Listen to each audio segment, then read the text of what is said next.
My first book haul of 2025. I'm already gonna have to pause this video because I forgot 2 books. So I'm gonna be right back. Okay, so I was wrong. It's not 2 books, it's just 1 book, but that's okay. So, like I was saying, this is my first book haul, and there is a fly in my house. Like, what is going on today? I just cannot do my video, right? This is my first book haul of 2025, and I'm very excited, y'all, because I was not allowing myself to buy any books because, y'all, not that I feel like I can't have all the books in the world. Like, that's not the thing. However, I gotta have a place to put all the books that I have. So I really wanted to try to read some of the books that have been on my shelf for a really long time, because I'm like, I'm getting all these new books, and the more new books that come out, the more, books that I discover that I want to read and I put on my shelf. A lot of the books that I already had, yes, I'm interested in them, but they were getting pushed to the, just push because I kept buying new books. Originally, when I started reading, I would always read my books in order. Like, literally, I would put the books in the order that, I picked them up off the bookshelf in the stores, and I would put them on my shelf and I would read them in that order. And that was good, but then it was like sometimes I want to read something else, and I'm like, why am I being so restrictive with reading? Like, I should be able to just read whatever I want to read, right? Now, I only read thrillers, mysteries, and horror, so it's not like, oh, I'm forcing myself and I want to read like another genre, because I literally barely, I might have a spit of books, like one little spit, like one little book or 2 that's not in those genres. But so I was just like, but there's just another book I would rather read. So then I just started reading whatever I want. But then I found, like, sometimes I'd be dabbling in the old ones, but I keep buying new ones. So I was like, oh, now I want to read this new one.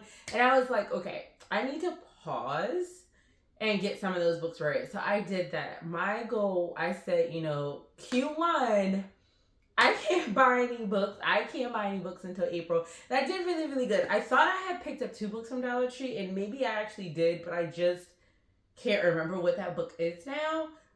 Even though it's like I'm looking at my TBR, I really can't remember. So there might be a book that I have never talked about that I'm just gonna pop up in a video and not include in the haul. But I've read so far, I think like 33 books. So my TBR is down to, according to Goodreads, 39 books. Plus 2 Disney books, because I never added those to Goodreads. So I have like 41 books on my TBR until today.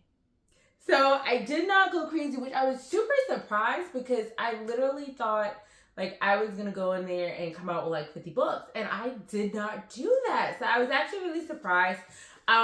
So now I'll just start with this first book, because this book was not purchased at Barnes & Nobles, but I'm going to include it. I actually got it from the Dollar Tree. I am a big advocate of going to your Dollar Tree, your local Dollar Tree. Yes, you might have to go to more than one, so don't go to one and be like, Dollar Tree didn't have nothing.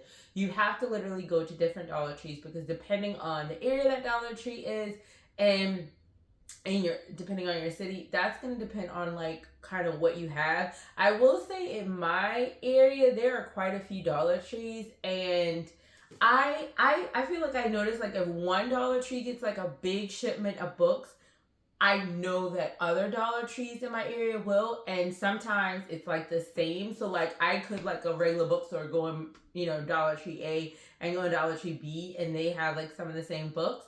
So I don't think that is the same for every area though. But I know in my area, like from one Dollar Tree to the next, if I go look at the books, so a lot of times they will either all get a big shipment of books at the same time, or like, I might find some similar between the two. Not always, but oftentimes. And a lot of times my Dollar Tree will have more than one. So it's not like where you go to Ross and there's one book. No, they might have like 3 or 4 books. Like, I actually just recently went to Dollar Tree. I didn't find any for me, but I got Reggie and Delilah's Year of Falling, who the author of that, Elise Neal, wrote It's Elementary, which is a cute little thriller that I absolutely love. That, it's a mystery. I think it's categorized as mystery, not thriller, but cute little mystery thriller-ish. And she wrote that book. That one is a romance, so it's not for me. I got it for my sister. And then they had like this other kind of like African fantasy type book, and my cousin really likes that. So I got those two, both hardbacks, both in really good condition.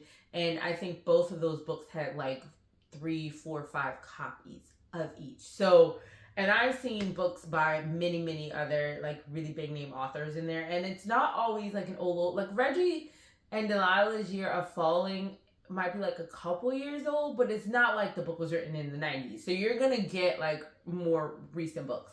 So the first book I got is actually not in my genre, but it is, if you know me, you know what my favorite time of year is. And one of my favorite Christmas movies to watch is the Disney version of A Christmas Carol. So this one is actually called Mr. Dickens and His Carol. It's by Samantha Silva. And it is basically a book about the author, Charles Dickens, who actually wrote A Christmas Carol. So basically, synopsis says, a story with the wit of Shakespeare and love and the evergreen heart of A Christmas Carol. Charles Dickens is not feeling the Christmas spirit. His news book is an utter flop. The critics have turned against him. Relatives near and far hound him for many. But when his publishers try to blackmail him into writing a Christmas book, he refuses. And a serious bout of writer's block sets in. Seeking inspiration on long night walks through London, Dickens meets the mysterious Eleanor Lovejoy, who might be just the muse he needs. As Dickens' deadlines and creditors close in, Eleanor propels him on a Scrooge-like journey that tests everything he believes about generosity, friendship, ambition, and love. The story he writes will change Christmas forever. So I was like, I gotta get it because it's so holiday. I should have gotten 2-1 from me and my daughter. We both love it. But this is the book. So this is, I think it's like a romance. But I was like, I like Christmas carols. I gotta get it. So I got that one, and they had like a lot of copies of that. And then today I went to Barnes and Noble, and I got all of these books. So I didn't go crazy, like I said. I only got 5 books, guys. So I'm gonna go ahead and start. So I did make a list of books that I wanted to buy this year, and typically I don't make lists. I just kind of see what's out there, and that's what I get. But I did make a list of books that I wanted to buy this year. One I actually already got, and it was the newest book by Jamie Day. It is on my list for this month. So you've already seen by this time you have already seen my April TBR, and it's called One Big Happy Family. I still haven't read it, but that was one of the books. I got that one.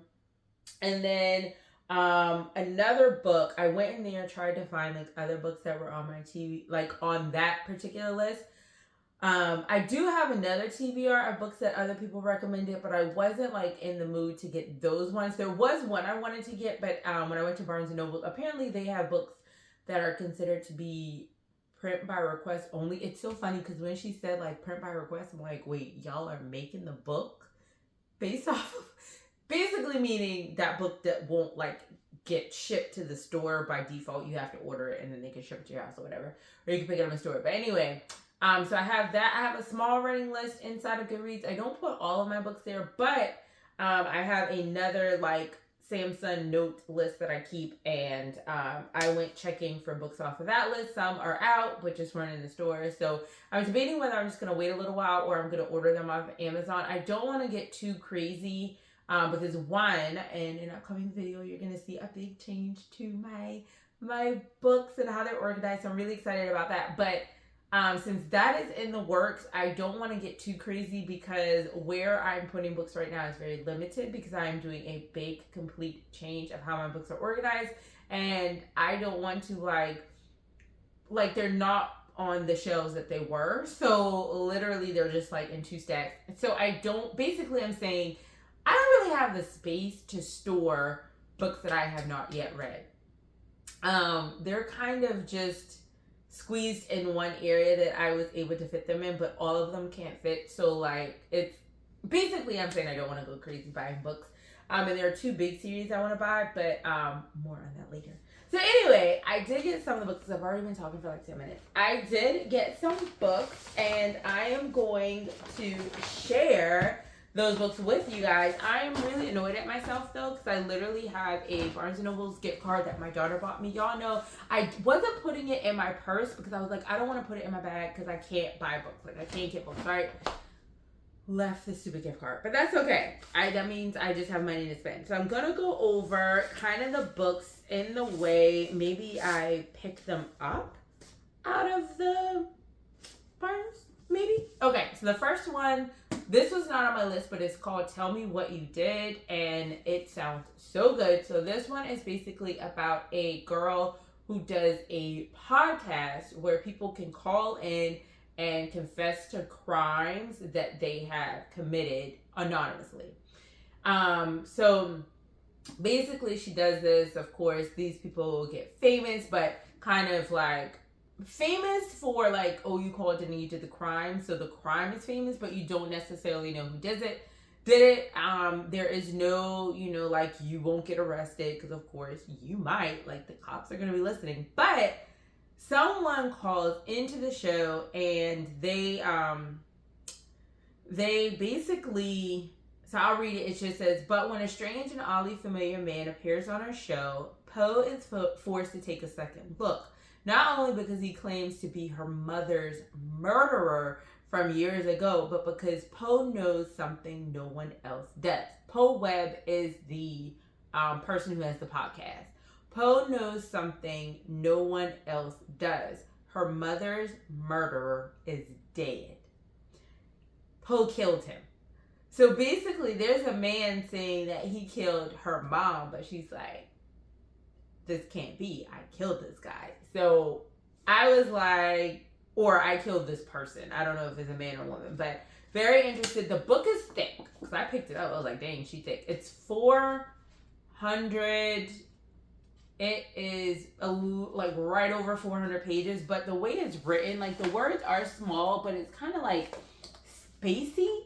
And then, excuse me, some of the chapters are like transcripts and stuff like that. So some of the chapters are super short, but I read that one and I was like, okay, that one sounds really, really good. Now the next book I picked it up because my friend out there, Marquita, y'all should definitely go follow her channel, is The Leaf Sonata. She was talking about this in her winter. She does her TBR, is so cool. She does it seasonally. But anyway, this was in her fall winter TV or reading wrap up. And I am not the biggest Frida McFadden person, but the book was in the store, like kind of front and center, and it was in like the front of my mind because I literally had just watched her video last night. And she said it gave Misery vibes, which I absolutely love Misery. Stephen King, we love that. But light, because she likes more light thrillers, and I will say Frida McFadden gives you light thrill. So I was like, you know what?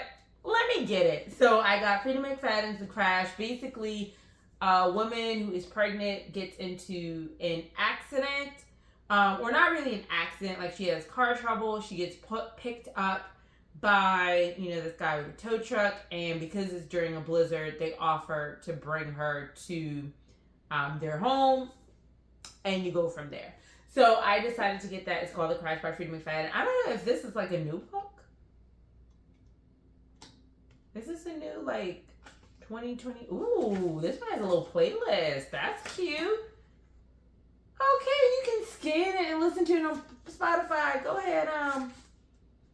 Oh, it has a little message. So this is a Barnes & Noble's exclusive. I need to look at my other Barnes & Noble exclusive to see if I got a little letter. So this one is a little letter from Frida. It says, hello, Barnes & Noble's readers. I'm so thrilled you purchased a special edition of The Crash, which includes a themed playlist to accompany the book. As a New Englander, I have learned that snowstorms can happen at any time between October and April. No fooling. So snow is a frequent occurrence in my books. And Okay. So, this is 2025. Yeah, so she actually just wrote this. This is a new book, came out this year. So this is a new release, and this is just like a special edition. When I say I don't like Frida, I think she's cool, right? But I got to side-eye Frida because she does have a book called The Locked Door, which I read, which was good. But The Locked Door sounds a lot like A Flicker in the Dark. So if you like that, read A Flicker in the Dark. You'll like that better. A lot like it. It's a lot better. But so I side-eye Frida sometimes. I did like the Housemaid series. I read that. That was actually my first ever reading. No, The Locked Door was my first Frida McFadden book, and then I read the Housemaid series, and I did really enjoy book 1. Book 2 was good, and book 3 I was like, girl, you could have kept that. But I said I was gonna give this one a try, so that was the second one that I got. The next one I saw, my guy, and if you know me, you know who I'm talking about, Mr. Stephen Graham Jones. He has a new one out. It's called The Buffalo Hunter. It's by Stephen Graham Jones. Came out this year. This is also a Barnes & Noble's exclusive. Okay, includes special content. It does have sprayed edges, and I thought that was super cute. I really like that. But the one thing I'm going to say about this book is I have no idea what it's about. I'm going to go into it blind. So I'm not going to read the blurb on this one. I'm just going to enjoy the book. My camera is going to die, so we're going to have to come back and finish this later. All right, y'all. So I'm back. I have eaten. I have charged my phone. And I'm very ready to eat these donuts. So I'm about to go ahead and get through the rest of my books. As I was saying, this is by Stephen Graham Jones. It's called The Buffalo Hunter. I have no clue what this is about. The last Stephen Graham Jones book I read was The Only Good Indians, and I really love that. And it did have a lot about Native American folklore, and also a buffalo was a theme through that. So I am excited to read this one. Let me see, because my thing with Stephen, a lot of people don't necessarily, well, I won't say a lot of people, but I know Stephen can be a little hard to read in some of his books. The Only Good Indians wasn't like this, whereas in The Only Good Indians, the chapters were shorter, and he didn't go on a tangent. The story kind of moved differently. I can't explain it, but if you've read like the Indian Lake trilogy, or if you have read I Was a Teenage Slasher, like sometimes a chapter could be like 80 pages. And it's just like, but the book is good, but it can be a little hard to read.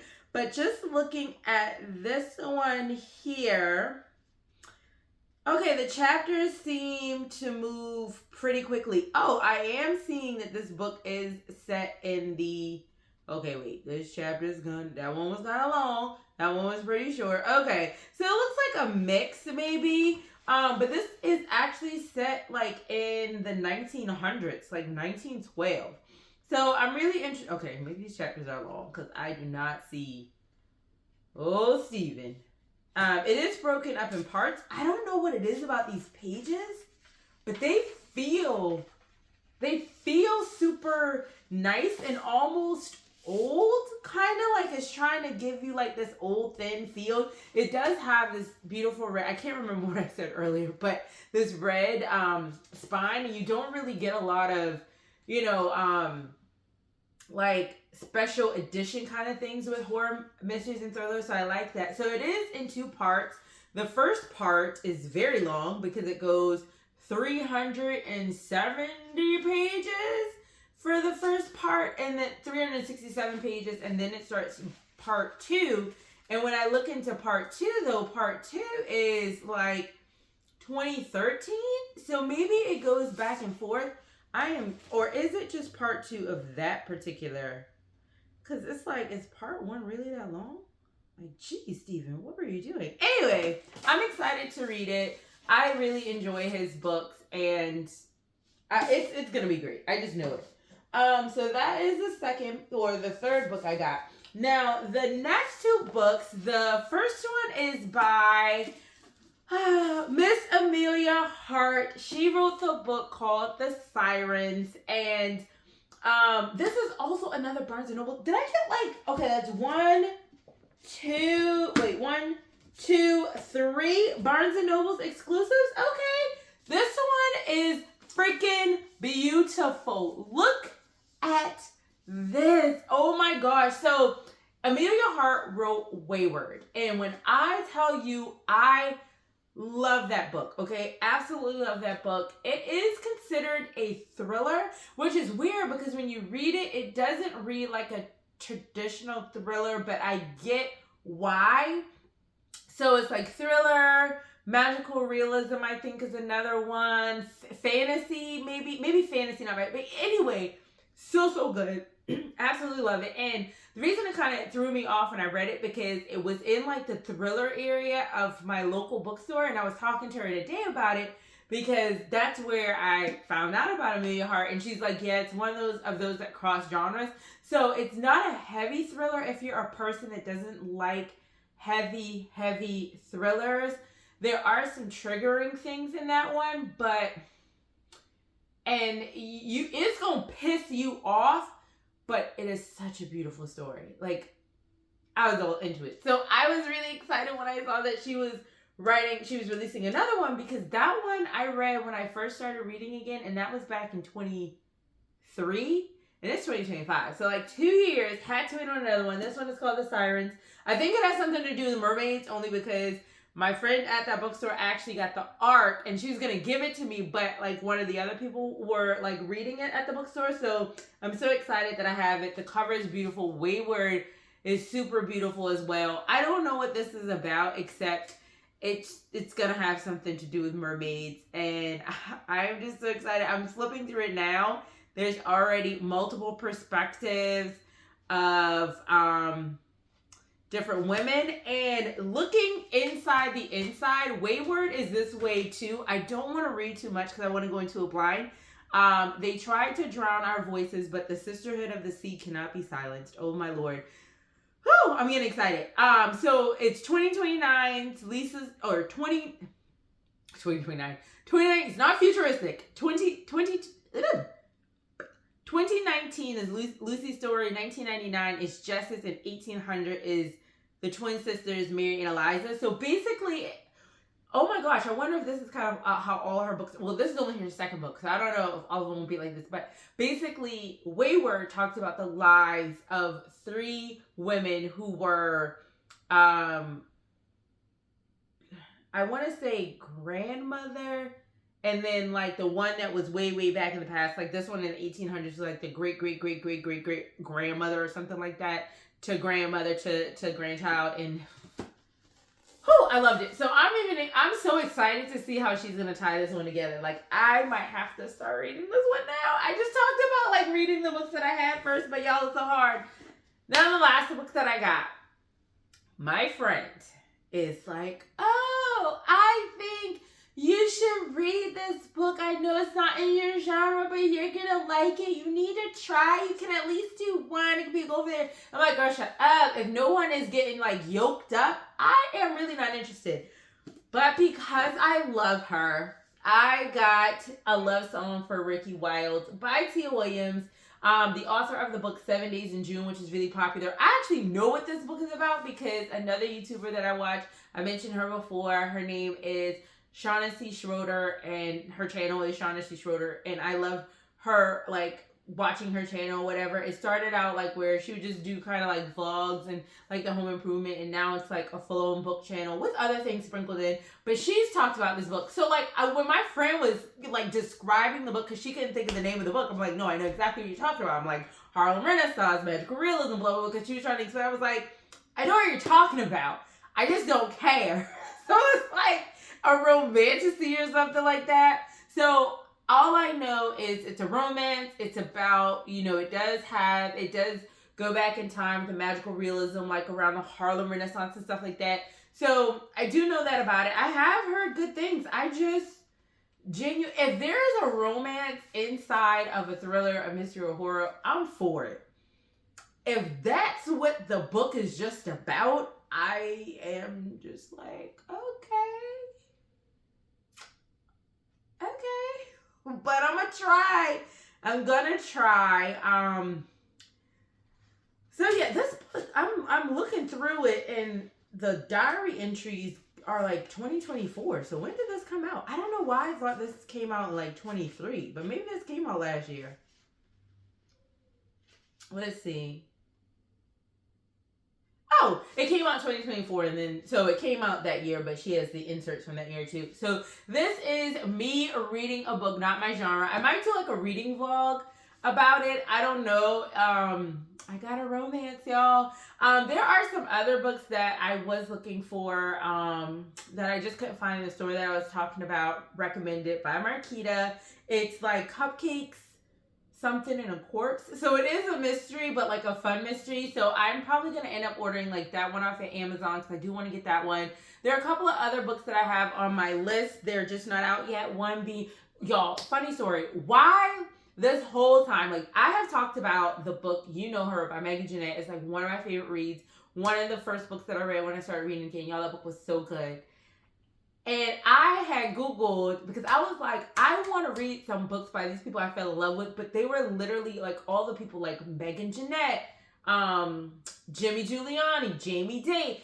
Oh, is it Jamie Day? Yeah, Jamie Day. Like literally all of them, and Amelia Hart, debut novels. And I'm like, how is everybody I love a debut novelist? Like seriously, I don't have another book to read.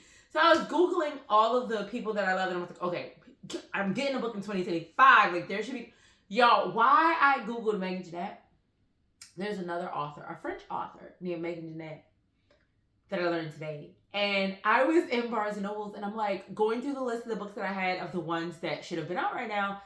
And they're like, no, I can't find that book by the author. I don't know what's going on. I was like, okay, whatever. So then I go to the independent bookstore where I, got You Know Her. That's where I found that book at when I first started reading. And she was like, this is so weird. Like, why can't I find her? I was like, okay, maybe spell it. We're spelling it wrong. Her name's Megan, M-E-A. And then we were like, okay, we see the book, but it's in French. I'm like, why would she release it in French? And then it was like, well, it came out last year. I'm like, that's so weird. I thought it wasn't coming out until this year. And she's like, well, the French release, maybe not this one. But then she's like, wait. I was like, yeah, she wrote You Know Her. And then she's like, why don't I see this book attached? Y'all, it's two different authors with the same name. I just knew I was getting a Megan Jeanette. Read You Know Her. That book is so good. Like, it's such a good thriller. And I just knew I was getting another. I don't know what this girl's problem is. I bought that book in 2023. Megan, if you're watching, I want another freaking book. Because it was so good. Kept me on my toes the entire way through. And the reason the book was so good is because you already knew who the killer was. You were just watching other people trying to put it together. And it was so good. And it ended in a way that pissed me off. Like, I was like, girl, you didn't have to do that to her. But anyway, that's my little story time for the day. I was just like, oh. And she's like, well, now we know. Because she was like, literally like, this doesn't make any sense. Like, why isn't this author talking about it on her page? And I'm like, yeah, I even went to like her publisher's page. And that's why. Not even her book. So come out with another book. But anyway, there's some other books. So I have on my list, no longer the Furies, but on my list I have it's called like 13. Damn, I can't even remember. By Jimmy Giuliani, who wrote one of my favorite, like actually probably number one on my list, Dead 11. He has a new book coming out this year, but it comes out like later on this summer. Bitter Shore, which is the second book, like the sequel to The Sanctuary. Absolutely love. One of my top favorite books by V.D. James. That is coming out. And then Find Her Where You Left Her Find Her Where You Left Her in the Dark. I can't look at my list because y'all know I record my phones. I can't even look at it. But it's by Kristen Simmons. The first one was Find Him Where You Left Him Dead. And I think this was like Find Her in the Dark. It's like a duology or something like that. Can't wait to get that one. And I think those are all the books on my list because I got The Siren. I had already gotten Richard Osman's book because that came out last year. But yeah, those are the books I'm excited to read. I'm really excited to hear what you guys are reading this month. If you've read any of the books that I just hauled, let me know. Or I guess I should say, because this is not like my monthly TBR, but I'm still excited to hear what you're going to read this month or what you're reading. And if you've read any of these, I am so very excited. I'm not going to lie. I kind of want to start on some of these books now. But like I said, I have another moment as far as reading goes for me. I'm actually kind of excited about it only because I feel like it's going to be a challenge. But we will see. But anyway, I hope you guys enjoyed this video. If you're new here, thank you so much for stopping by, join the family, do all the things so you do not miss any videos. And then for those of you who keep coming back, I appreciate you guys so freaking much. You guys are so cool. Those of you who comment, like a video, those of you who just keep coming back and watch, like I really do appreciate it. This is really fun for me. So thank you so much for being a part of my little family. And my name is Sarah Sho'Shanna. I will see you in the next one. See ya.